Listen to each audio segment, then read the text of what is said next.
Let's get it on! Sprawl and brawl, ground and pound. Get ready for an MMA showdown. Now, the ultimate Octagon Insider, Sean and Tristan Ducross.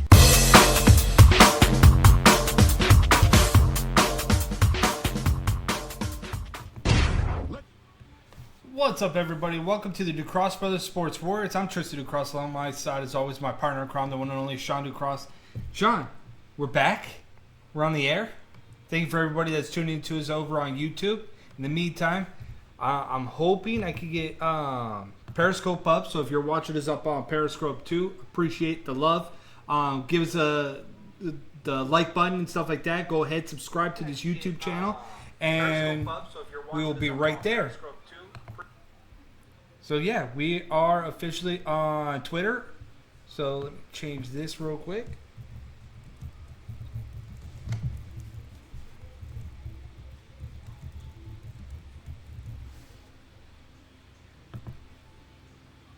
All right, everybody. So let me just reintroduce ourselves. We are the Ducross Brothers. Tristan Ducross. This is Sean Ducross.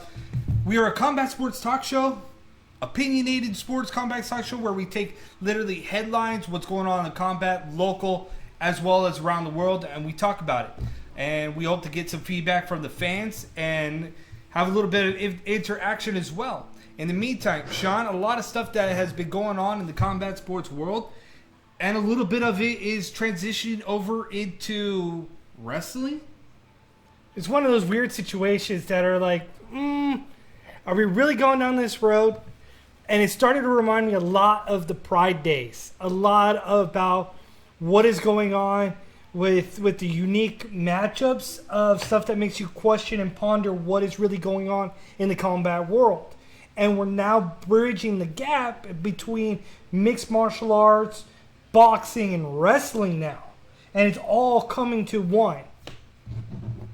See, it's interesting when, for years, I've always talked about how the cross-platform with pro wrestling as well as MMA or boxing in general, how it could actually play into the hands. And you saw it start a little bit with Bellator and combat sports when you saw, Bobby Lashley transition over to pro wrestling. You've seen Brock Lesnar do it. You've seen now Jack Hager doing it. Jake Hager? Yeah, Jake Hager doing it. So there's a lot of people that has ultimately, stepped away, came back, or vice versa. And at the end of the day, when you look at it, there's so much more money that is out there in professional wrestling, though. And Tyson Fury is one of those cross platforms. Cain Velasquez. There's just a lot of money that is out there on the table, and it's funny because Tyson Fury made it perfectly clear that he's getting paid a lot of money to show up in Saudi Arabia for Crown Jewel to face against Braun Strowman. I have no issues or qualms about Tyson Fury taking the money and going across because he ain't fighting till November of next year. So I'm indifferent on the whole thing between Tyson Fury and Braun Strowman for multiple reasons. You gotta play it safe for Tyson Fury because you don't want Tyson Fury to get injured. Totally. But exactly how safe are they talking about, considering that when Tyson Fury's talking about this bout at Crown Jewel October 31st, is that this is not going to be one and done for him. No, and he's made it perfectly clear that he wants to prolong this career in professional wrestling, and he even went as far as saying that he won't be opposed to facing the champ of whoever comes out with the WWE Championship between Brock Lesnar and Cain Velasquez. Well, we all know that Cain Velasquez is not going to win that title at Crown Jewel. No. There's a spoiler. That's the thing, is I don't understand why you'd pump up this fight between Cain Velasquez and Brock Lesnar at Crown Jewel for the WWE title, not the Universal title, the WWE title. Yeah. And when you bridge the gap between these two, why is this even a title fight? I would just build it as a rematch of sorts on a different platform. You should not be airing, Cain Velasquez comes in and Cain Velasquez gets a title shot, when it devalues the title and it devalues the matchup itself.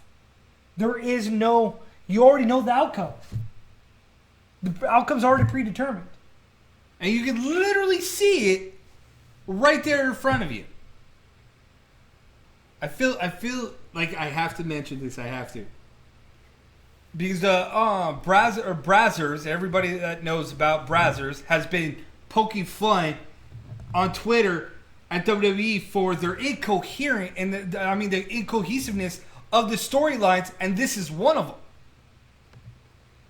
Cain Velasquez comes in, puts his scar on Brock Lesnar's face. And you talk about something that happened 10 years ago. Did he really put that scar? Yes.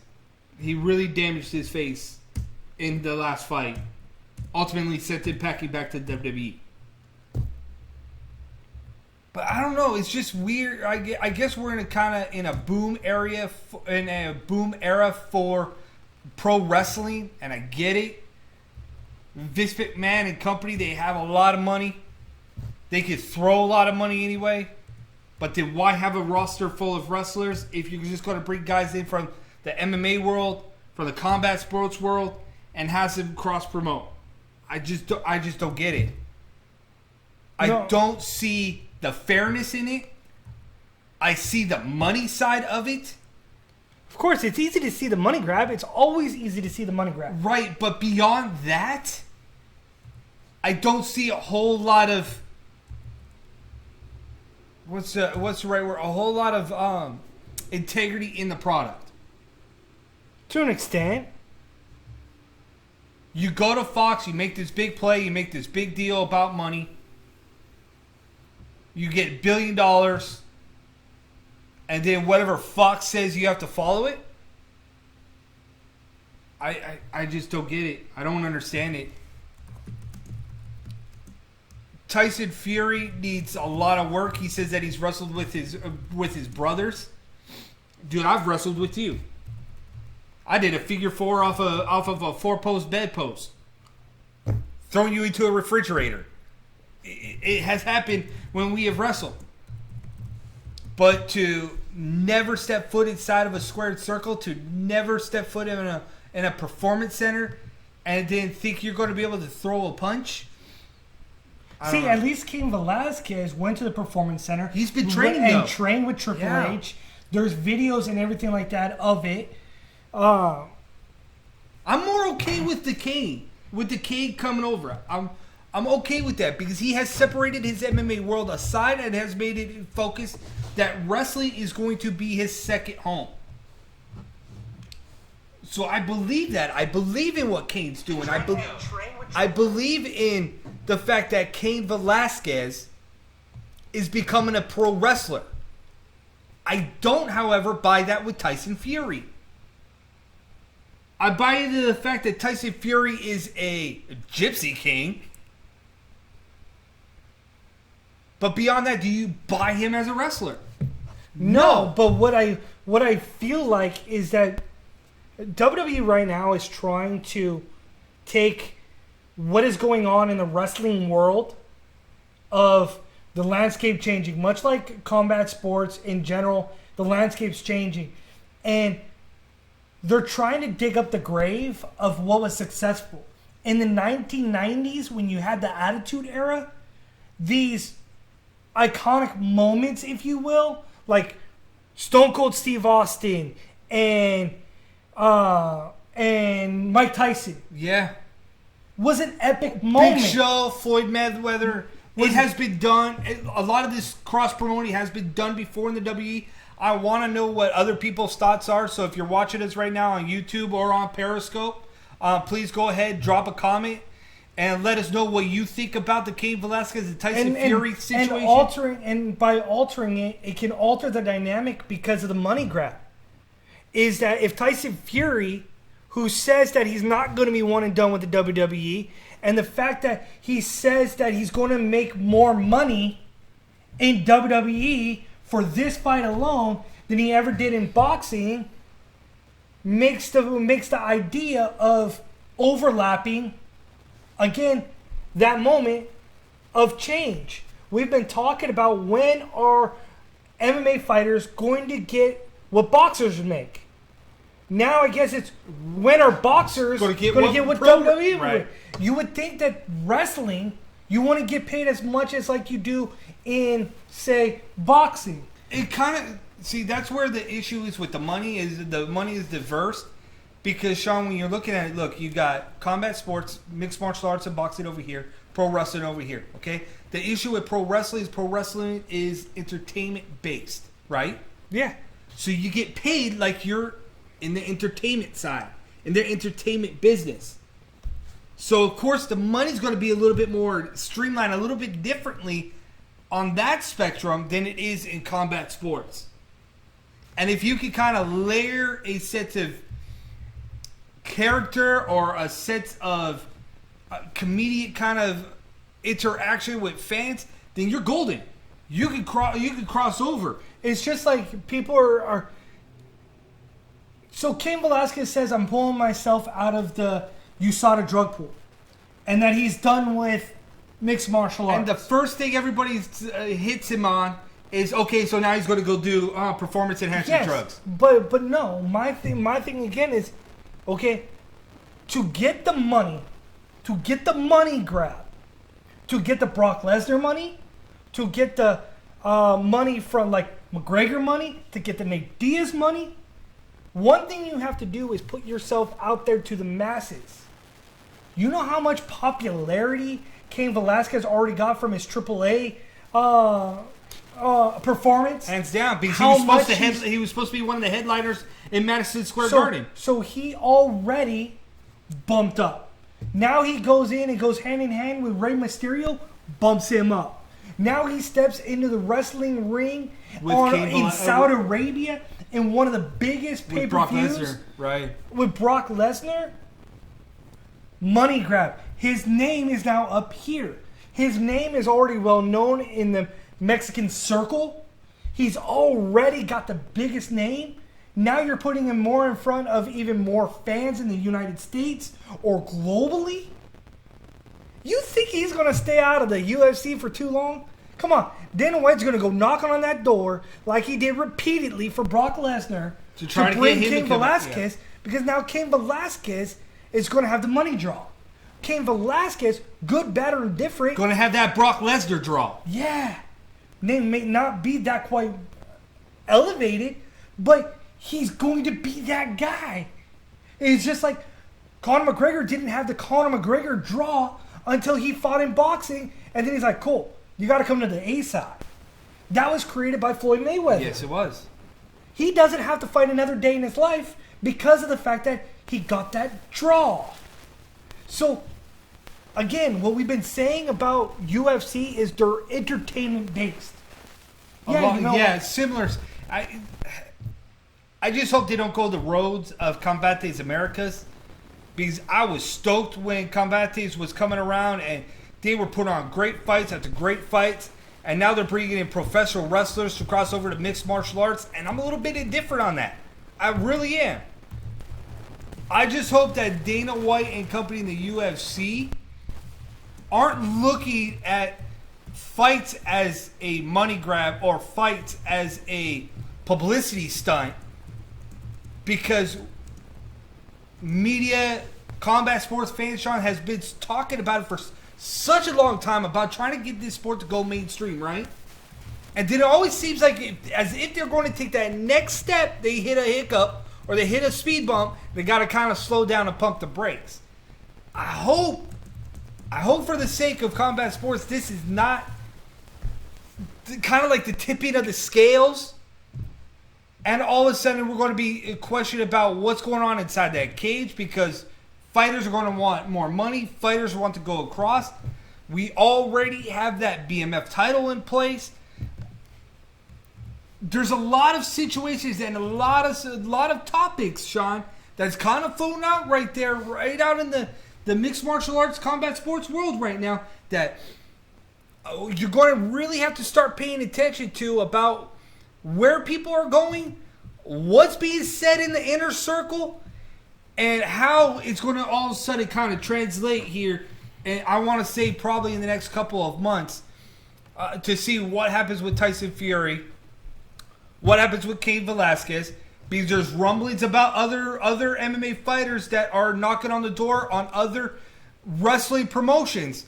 So that's going to be interesting too, because Ken Shamrock's back, Hager is back, Bobby Lashley's been back, Brock Lesnar, Cain Velasquez, Ronda Rousey's coming back. Is she? Yes. That's a different topic for a different day. Nope. Triple H said it. Triple H says that she's coming back. She's pitching ideas about how to come back. Yeah, we'll see. Right? But so she's on the horizon of coming back. Hopper Brown's being spoken about coming back because he's having this itch of getting to professional wrestling. So, man, there's a lot of names that are starting to come up that want to cross that river. And it's going to be interesting here because the landscape of professional wrestling has changed. So it's going to be interesting to see what is happening and what will transpire in the coming months in mixed martial arts with professional wrestlers, either going or coming. So you might want to sit tight and be fascinated with that story in itself. But we're going to take a quick break, come back out. We are the Ducross Brothers. I'm Tristan Ducross. This is my brother Sean Ducross. And something that is shaking up the very foundation of California. Hear our take on it. More with the Sports Warriors right after this.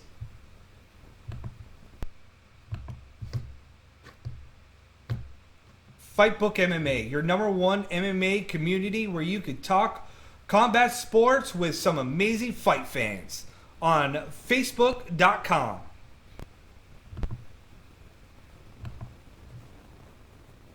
Ducross Brothers, the Sports Warriors, a combat sports talk show like no other, with Sean and Tristan Ducross, where we take headlines and opinions, fallouts and aftermaths, all here, right here on YouTube.tv.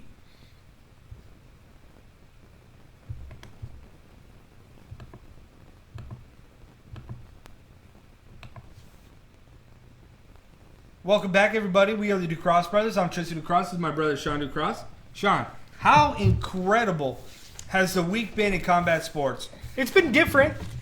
Absolutely. It's been different. Right? A little bit. Like, can we just have a moment where we don't have to shake up something in combat sports? Because we've seen Tyson Fury, Cain Velasquez. We just spoke about it.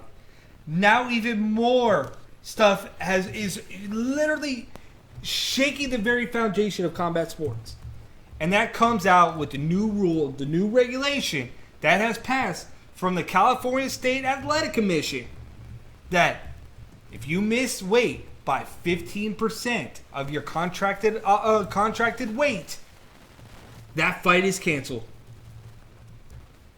For years we've heard that this was talked about, this was in the making. Right now it's only 10%. But you could never cancel a fight. You could never overstep. So if you miss weight and you come in bigger than what you are, it is what it is basically for all fighters. I've said several times that I was like, dude, that guy looks bigger than what he should be. And I always thought the weight advantage for fighters was ridiculous, because you come in and you can literally see the noticeable difference. Like, one guy could literally be 150 or 125, and you can noticeably see a guy that is all of a sudden like twice the body size of his current fighter. I always thought that some fighters look for that edge. I always thought in the back of my head that, and I'm going to be very, very transparent here, because that's just what we do. Fighters always look for that next edge. They always try to get that next step. And I honestly believe that in a roundabout way, and don't kill me on this, is that I always valued the extreme weight cutting. I always thought that it was kind of like cheating and kind of like steroids in a way, because it gives you a false advantage. And I say a false advantage because if you're 125 and you're a natural 125 and you're facing a guy that cut 40 or 50 pounds and he was supposed to be at 125, comes in at about 150, see the slight advantage here? The scales kind of tip to one side. And I think that's where a lot of these issues came into. You had guys doing extreme weight cutting, come in, dominate a smaller foe, walk out with a payday. There's been 28 fights since January of 2019 to October 2019. That's an incredible feat in itself of fighters missing 10% or more. 2 fighters on Bellator's Bellator 228 card would have been canceled with the 15% mark, Sean. And one of them was in the featherweight Grand Prix. Well, what was it? The UFC 241. 5 bouts could have been canceled there too. Yeah. So you're looking at the way that the 15%. Here's 2 examples I can give you. Okay? If you were in a welterweight non-title fight weighing in at 171, Right. you cannot weigh more than 195 coming into the bout. If you weigh more than that, the fight is canceled. If you are a bantamweight in a non-title fight, 136, you cannot weigh more than 155 at the fight announcement when you get ready to fight, or the fight will be canceled. In about a year, this will finally take into effect as it will go through the California legislature process. So there's a lot of intricacies that goes into this. It was passed unanimously for this rule. CSAC and Foster went ahead and said that the responsibility of these fighters making weight falls solely on the promoters, the managers, the trainers, and the matchmakers. See, a couple years ago, I think it was in 2017 or 2016, one of the two, is that they initially announced in California new weight classes. Yes. That has yet to be instilled. Some of them have, some of them hasn't. We know Brave is going to adopt a new weight class either this year, next year, something like that. Some people have adopted the new weight classes. Most notably is that you have the super welterweight, the super middleweight. All open right now. The super welterweight is the 175. The super middleweight is 185. Right. That's a good middle ground. And when you look at the middle ground of weight, it's good. Again, it comes into what people really hate and disdain for, which is the BMF title that we have been so adamantly okay with. Where a lot of people in our field are like, oh, this tarnishes and blah, blah, blah, blah, blah. Does it? Does it really? Because CSAC themselves says that this way of cutting, helping away with the weight class, of giving you that platform, if you cannot go in and weigh more than 15%, that they're hoping that by doing this, they do away with weight classes. That in fact, their words, they want more catch weights. So if they want more catch weights, then what's the point of weight classes? If you already went through the process of adding new weight classes, what's the point of removing the weight classes? And for more catch weights, because then you seamlessly don't have a title for those weight classes, but then you enter the realm of pro wrestling. Of the BMF title. Yep. And pro wrestling. Because then you look at, okay, so if you come in weighing at 171, you might have a cruiserweight title. You might have a TV title. Right. Or the BMF title. The open weight championship. You may have a heavyweight title that will be from the 205 to the 270s. This opens up a lot of gray areas as well as a lot of possibilities. What are some of the fighters out there that are watching us right now? I wonder what some of the fighters think about that possibility that you do away with weight classes and go into the realm of catch weights, open fights. I wonder what other fighters honestly believe about that. Because it would be interesting to hear some of the thought process about some fighters and what they think about that. Because we've been talking about it for a while, that we kind of thought this might be a possibility down the road. You heard it here first on the New Cross Brothers that we were talking about this months and months and months ago, about the possibility when the BMF title came out, that this was a possibility of alternatives, of different alternatives and different ways. And we kept saying that we're telling you, is we're not just talking out of our you know what, is that there are certain things that are being discussed in the inner circle, that some things in combat sports world in the next coming months and into the next year, it's going to literally shake the foundation of combat sports. Good, bad, or indifferent, it will be coming. So we're seeing a little bit of the trickle down effect, that some of the stuff is coming out, but it's like, well, it's going to come in 2020. I just honestly believe more people are going to have to be open-minded, that the combat sports world that we know and love, it's going to be changing. And how ironic is that it's on the cusp of changing at the hands of Nate Diaz and Masvidal. Yeah. And a lot of people didn't want to see it. A lot of people didn't want to believe it. Because they wanted it to be in a weight class. They wanted it to mean something. And like, you might as well call this their pitch man, because we've been selling that BMF title since it came out. You know how they got The Rock to introduce the BMF title? Like, shoot. I hate the name. I hate the name of the title. I hope they rename it like TNA renamed several of the titles over and over and over again. Like the Legends title to the King of Mountain title and back and forth. I hope that at some point you rename the BMF title to something else.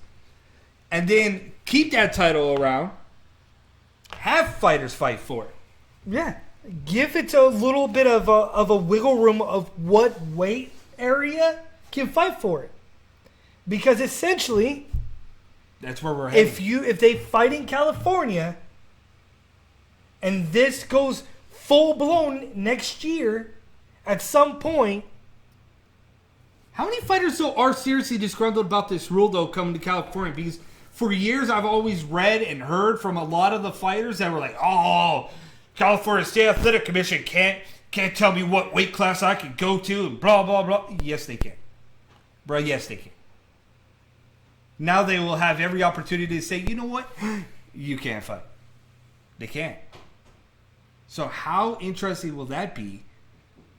That they have no say. They can't be like, "Oh no, you can't fight." It's going to be very interesting to see the very landscape of combat sports, that all of a sudden it's going to switch. It's going to be definitely interesting. It is, and it's going to be an interesting conversation on social media about what certain takes are, because like you said, people were so adamant about you can't do this or you can't do that when it comes to what weight classes they can be in, but now they can essentially, but like you said, because they can cancel a fight. But at the same time, like, dude, you and I have seen it, even on the amateur circle. We see guys coming in and coming like 20, 30 pounds of weight and then rehydrate and regain that weight. They're like twice the size. And they don't even look like the fighters that they should be in that weight class. Agreed. It's the same way. It's like you will watch a fighter in MMA or even in boxing, and you're like, he weighed in at 170? Fool's like weighing like 205. Like, no. That's not a fair advantage, because some guys rehydrate faster and quicker and put bulk back on, where some guys don't. Like Aspen Ladd. Who's trying to get her and that was already done. But Aspen Ladd came in, and then what's her name? Oh, I forgot what her name is. I forgot what her name is. Starts with a G. GDR, I think is her nickname. Romaine? Yes. Romain? Sorry, I'm drawing a blank on it. But Aspen Ladd came in. She didn't gain all of her weight back. And she came in, the other lady came in over the 15%. Way over the 15%. Yeah, I think she came in I think they said 18%. Correct. In theory. So see the weight discrepancy? And Aspen Ladd was like, wait, so this rule's being passed, and dude, I want my loss reversed because she came in almost 18% overweight. That is ridiculous. Jermaine Duramame. Yes. So you're going to see it. It's going to happen. You're going to have fighters that are going to look at their fighters and be like, yeah, nope. Hard pass. This is going to be the fight game. This is going to be the fight game. So, do you guys like this new rule? Click the thumbs. Click our bell. Let us know what you guys think about this new CSAC rule that is being passed now in California and that could alter the game right now. We're interested to hear what the fans have to say. Fighters, what you guys have to say about this. Leave a comment. Do you like Leave it? a like button. Right? Let us know. Do you like it? Is this a good rule or a bad rule? But we're the DuCross Brothers. We're the Sports Warriors. We'll be right back after this break. And we got to talk about what happened on UFC on ESPN+. More of the DuCross Brothers Sports Warriors. Be right back after this.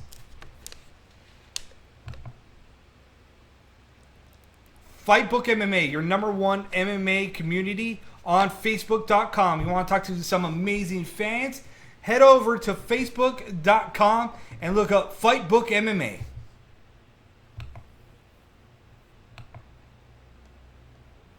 DuCross Brothers, a combat sports talk show opinionated at its finest with Sean and Tristy DuCross.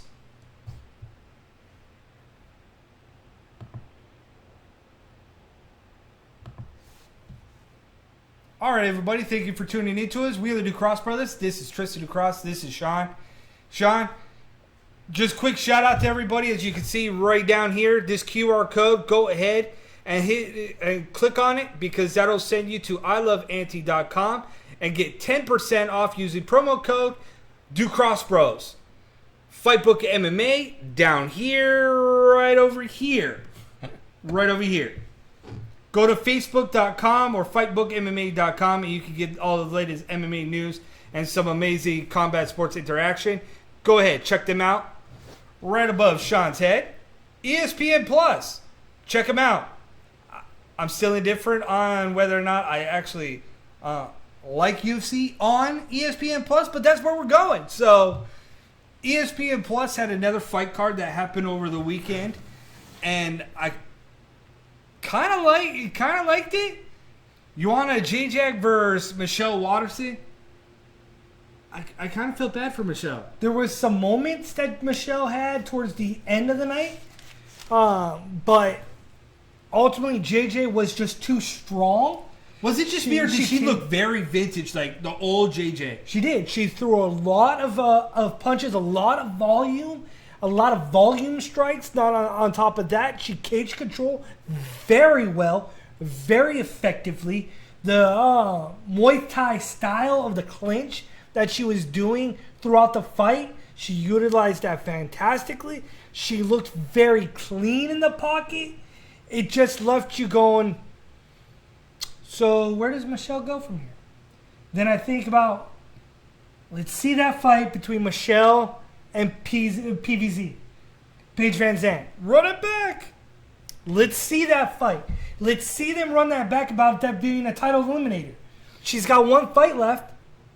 Title eliminator. I felt bad in a way for Michelle because this was her golden opportunity to continue to push forward and go after that title that that has eluded her for such a long time and that she kind of covets. My issue with Waterson at times was that when JJ became a brawler and became that type of, I'm going to get in your face and I'm going to maul you, it was like as if it changed the psyche of Michelle Waterson. And Michelle But Waterson I don't think it did, because Michelle Waterson was smiling almost 90% of the time of every strike. She smiles all the time. All the time. She thinks it's the absolute most amazing thing ever to be able to step inside the cage and do what she needs to do inside that cage. You talk, and in that fight, dude, thank goodness JJ did not break her foot. Thank goodness she did not break her foot, because that foot, it ballooned up. Yeah, it did. A balloon. My foot is a balloon. Remember that? Yes. So when you look at that and you see everything that is going on, the only fight that I see right now is, let's run it back. Jessica Andrade versus JJ. Number one contender. Let's go ahead and do this one as a title eliminator. Absolutely. Michelle Waterson now has 2 paths, though. One leads her to retirement. No. Yep. Sean, You're crazy. 33 years old, 12 years into the fight game. She took a beating against JJ. I don't think so. I think she has to do a little bit of soul searching to find out if this is a road that she wants to go down to again, because the second road leads to a championship, but it's going to be a lot harder this time to get back to where she was.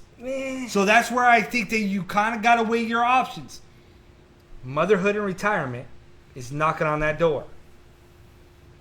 Ask Mackenzie Dern. Wow, Mackenzie Dern didn't even look like Mackenzie Dern. She couldn't even get a takedown against Rivas. Sean, I said this on the last show about Mackenzie Dern, okay? All the accolades, everything that she has ever accomplished in the fight game has been on the ground. Why are you electing to stand there and trade? Because she couldn't get the girl down. She tried like multiple times, and the girl just lifted her leg up and moved out of the way. Because they were weak and sloppy at best. I don't know whether to blame this on Mackenzie Dern or her coaches, but somebody should have given her a rude awakening. I think part of the issue is the fact that she came back 4 months from having a child. Yeah. Mindset not completely I there. know firsthand Yeah, you do. that there is absolutely no way Mackenzie Dern Was 100% mentally ready for this fight. No way. And there's no way that she could have got the ample amount of time a day to get in there to train as well as she needed to do to be successful. It's just not going to happen. The body is not right 4 months after. I could bring down my wife to educate you guys on that format if you really wanted to. It would have been so cool if she would actually come down here and educate on what is going on. But I just don't see it happening. But So it's like, dude, that's way too quick of a turnaround, and thinking that you were 100% focused and dialed into this fight. There is no way that you could have been physically 100% dialed into this fight. And that fight looked exactly like that. The fight that did not look like as we thought it was, that made us look as foolish as we've ever looked. And that is Cub Swanson. if you get it to the mat, you're solid. But then all of a sudden, you elect to trade because Cub Swanson stands there, stuffs his takedown, avoids it over and over again, used a lot of angles, looked almost like an old school Cub Swanson, threw a lot of volume early and tired out, but still was able to stand there and do what he needed to do. Yeah, and that was a shocking thing to me, was the fact that Kron Gracie could not get Swanson to the ground at all. And Swanson just picked him apart on his feet and just landed repeated body shots that I was just like, ooh. And it's funny because Kron's that like, would hurt. there's no way Cub won it. Yeah, Cub won that fight. Yeah, he's saying that there's no that he won the fight. Like, what fight was he watching? Right? I saw Cub Swanson Did you dissect get him. peppered so hard that you lost part of your memory inside that cage? Because you did not win that fight. No. He lost that fight. So now he's 5-1. Back to the drawing board he goes, and Cub Swanson holds on to his career just a little bit longer. And Cub Swanson on Twitter was hilarious. Why? Because he tweeted out basically taking a shot at all the people that said he was going to lose the fight and said, "Hey people, Earth is round." Of course he would say that. I was like, Cub, I see you. Right? I See you, see. Cub. I see you. Like, I get it. But what nobody saw coming was the axe kick from Nico Price on James Vick. That That up kick. you could call it an up kick, you could call it an axe kick, whatever it was. His heel smacked the chin of James Vick, and I swear to God, when I heard it, I thought it was a shotgun. I had to look left, I had to look right, make sure there was no drive-by, because it was that bad. I heard that and I was like, oh, he broke his jaw. That was my reaction. And he buckled and went into the Gumby mode. Yeah, and then he went to beat him up, and they're like, "Yeah, stop." And then he ended up in the hospital. He was my knockout of the night because I was like, dude, he got him square. There was no other knockout Dude, that's of the like night. when he kicked him up underneath that chin. That was the clicking of the jaw and the teeth clanking together. That was bad. But what was bad was you look at UFC on ESPN 6 that is coming up this weekend, aka UFC Fight Night Boston. And you look at this, and what is bad is Yair Rodriguez versus Jeremy Stevens is the co-main in this event. And these Running it back. And these two, they're not liking each other at all. Why would you put them in the same room? Why would you put them in the same room? Especially just hours before that, they got into a hotel altercation. Why would you put them in the same open mat room? These two don't like each other. And Jeremy Stevens was said to be heard during a media scrum, yelling at the top of his lungs, making sure that Yair could hear him talking smack on him during the interview, which then would provoke Yair Rodriguez to clap back. Like, what do you think was going to happen? When you see these two, it's like my main note for this fight is Right. who's going to use the personal side and use it to their advantage. Jeremy Stevens has already took shots at Yair's family. And who's going to use it in the wrong way and get caught? Because somebody's getting caught. This is not going past the first round at this point now. No. Somebody's going to come out overly aggressive, and somebody's going to get caught. I poke controversy part 2. This time, Jeremy Stevens doing it to Yair. Sean, Payback's do you a know mother. how bad this would be? That all of a sudden you go ding, ding, ding. Fighters come out, 15 seconds, fight's called off because Yair got poked in the eye.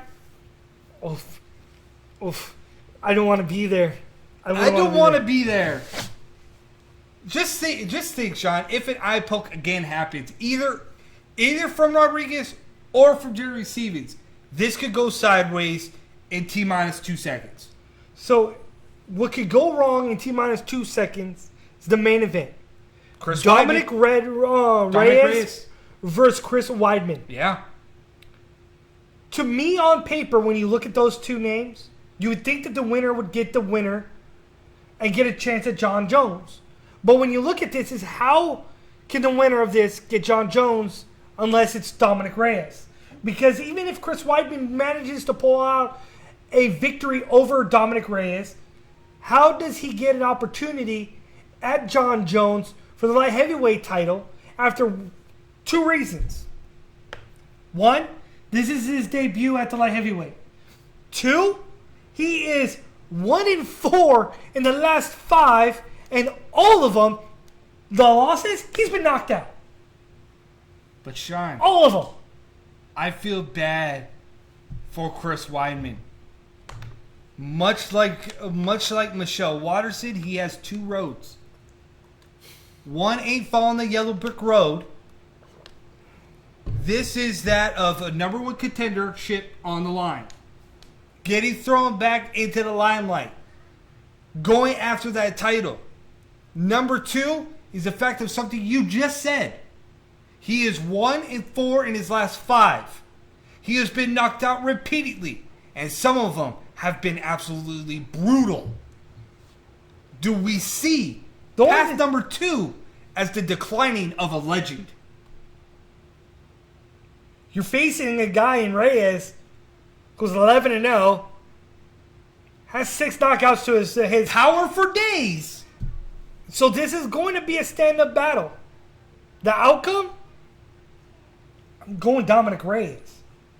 And then he's going to probably call out John Jones and set the world ablaze. Dominic Reyes, all he has to do is become a defensive wrestler, stop the attempted takedowns from Chris Weidman, keep this fight standing, and you will destroy Chris Weidman on his feet. But why is Greg Hardy on ESPN in the limelight? I don't get it. I just circled it and went, what the hell? What the hell? Money and he wins. He should be on the prelims. There's plenty of other guys that earn that spot. Absolutely. And he's the 3rd fight in. Yep. You also have to... I'm looking forward to seeing Macy Barber fight. She's an interesting pick of mine. So I'm looking forward to seeing her fight. It'll be very interesting to see where that goes.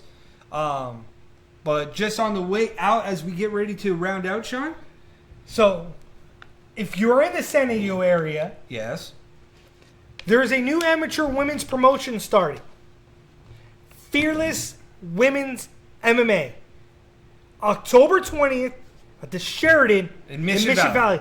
The first ever all-sanctioned women's camo event for amateur fighters. All women. Ridiculous. Fighters from Mexico, fighters from Montreal, fighters that are local.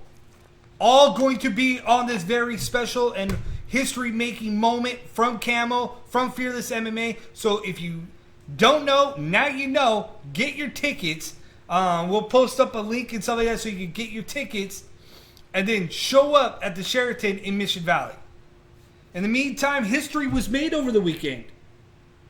ONE FC, their 100th show, saw Brandon Vera get destroyed. But it was a pretty good fight, though. They were going toe-to-toe at one Up point. until he got destroyed. But He got caught with a spinning back elbow that made him go, what? Huh? Oh, I'm in a fight. Shoot, got to trade. And then La Ensung pushed his head down and he just kind of gave up. Like, okay, I'm done. You pushed my head down and then ground a pound and that was it. Done. Forget it. Over it. But that was the thing in that fight was that when I was watching it, it goes back to last week's show. And that being, so what exactly happens to a fighter if you only fight like once a year? That's what happens. What happened to Vera, kind of what happens to somebody who's been out for a while. Sure, I just kind of want to say it's funny. I just have to show you this real quick. Because what's our topics on our show?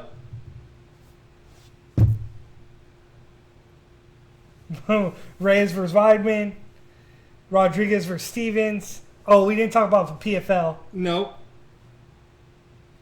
But and the bold predictions. Literally just our segments too, and we're on first. So I'm just saying, if you don't know, same exact headlines. But we're the DeCross brothers. But yeah, ONE FC, Brandon Vera.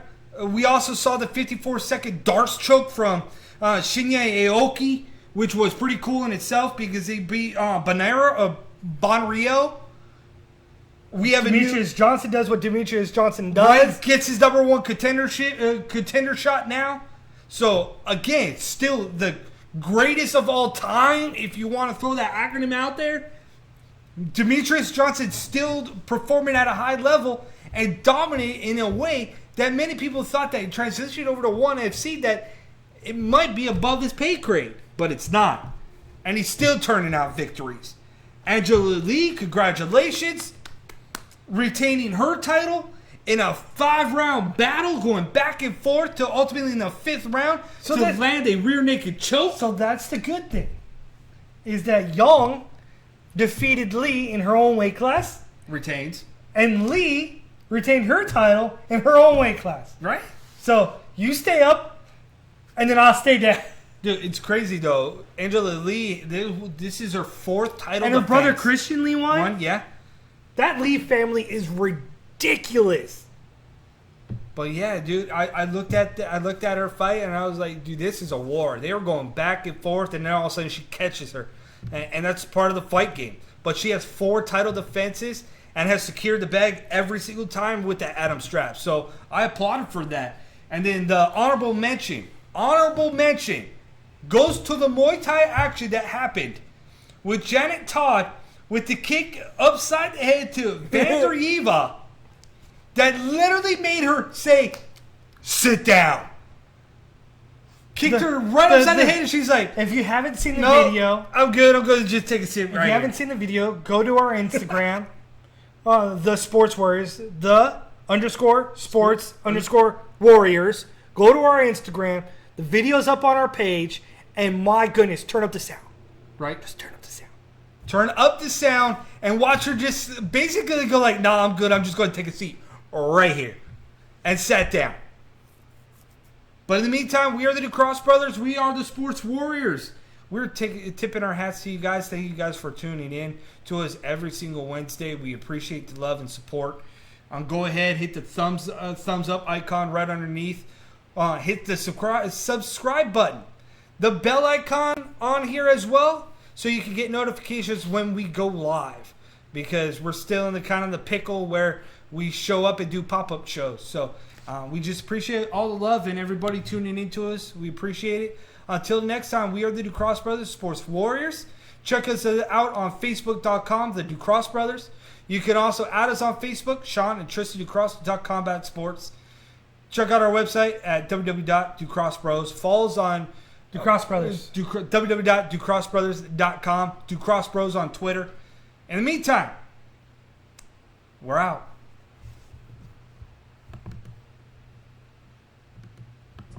Sprawl and brawl, ground and pound. Get ready for an MMA showdown. Now the ultimate Octagon Insider, Sean and Tristan Ducross.